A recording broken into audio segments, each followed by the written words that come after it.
We begin tonight with the Corrections Minister and a denial the government has failed in its Guards prison. at the maximum security prison at Poremoremo have described yesterday's attack on an inmate. Judith Collins says the number of prisoners is increasing faster than 5 inmates are facing a raft of charges over the beach. These are systemic issues.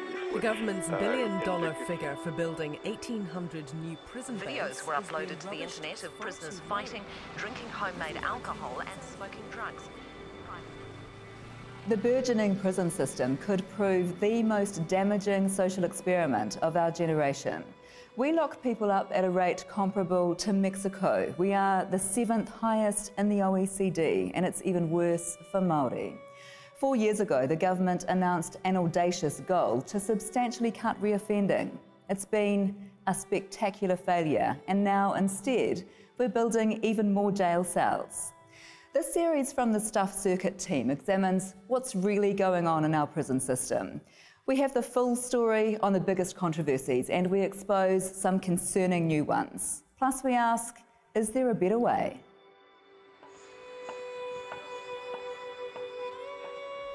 But first, what's it like to be a prisoner, to feel firsthand the reality of life locked up? This man spent 3 years, 9 months inside in 8 different jails. He's out now, though he has another year before he's truly free. His assessment of the system? It's broken. He went in scared, and he was right to be. He was assaulted 3 times in prison. One nearly cost him the sight in one eye.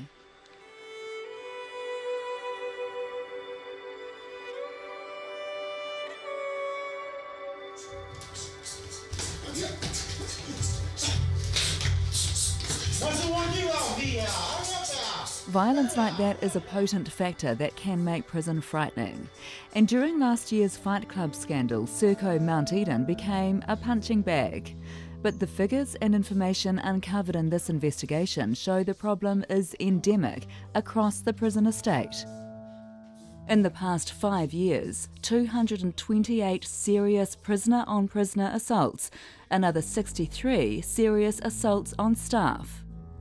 And evidence uncovered by the independent agency which oversees our prisons indicates that's nowhere near the full picture. Let's drill down into some of the other detail that you've examined and it is in your annual report. You are worried about what you call the high number of unreported prisoner-on-prisoner assaults. At some prisons, it's as high as 80%, Manawatu, 84% at Invercargill, of assaults unreported. What do you make of that? Well, you've got to have a country that relies on a notion that if a judge sends someone to prison, they're going to be safe. You've got to have a civilised detention system. If you're a prisoner and you go to a prison and say an assault occurs, and you're so worried about reporting it because it won't get actioned or there'll be a further assault that you do nothing, that's a real worry. This is a really complex area, isn't it, corrections? You have challenging clientele, some of the most violent people in the country. You have really dedicated corrections staff doing their utmost to make sure that they are looking after those inmates to the best of their ability. But we've seen a long list of problems. Are we doing a good enough job right now? I think that corrections is very single-minded in trying to do the best it can. I don't want to be judgmental. My role is to ensure that in this challenging situation there can be slippage. I get back to Serco. It happened. And as much as we might have said before, of course it couldn't happen, it did. So I want to say to you that we must not let down our guard. We've got to be on our guard all the time because it's so easy in this challenging, difficult climate for things to go wrong.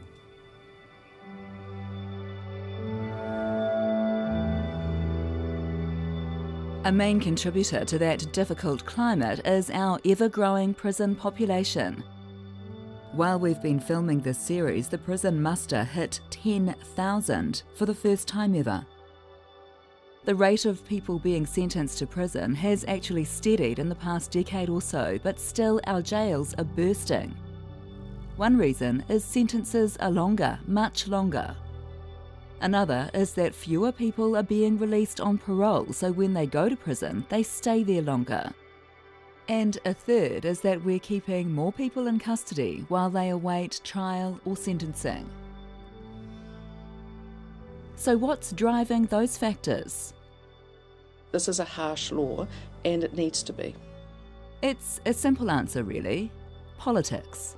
Tough on crime. Tough on crime. Tough on crime. Tough on crime. Tough on crime. Tough on crime. Tough on crime and tough on the causes of crime.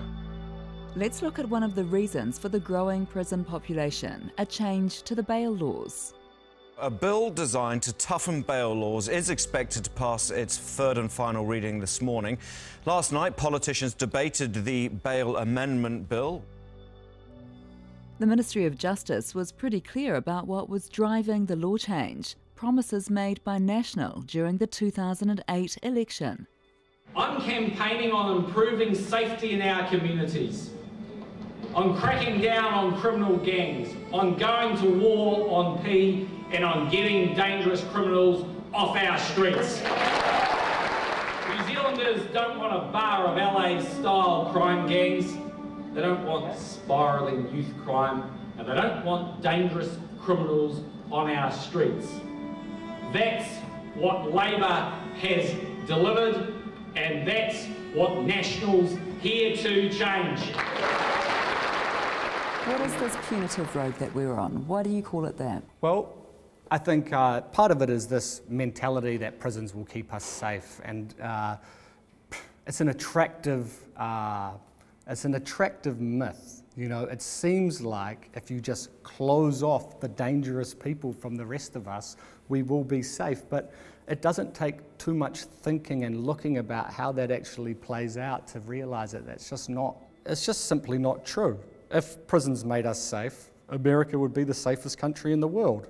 And it's not. It's one of the most violent. So we're about to spend another $1 billion or so on another 1,800 prison beds. And Bill English said, what did he say exactly?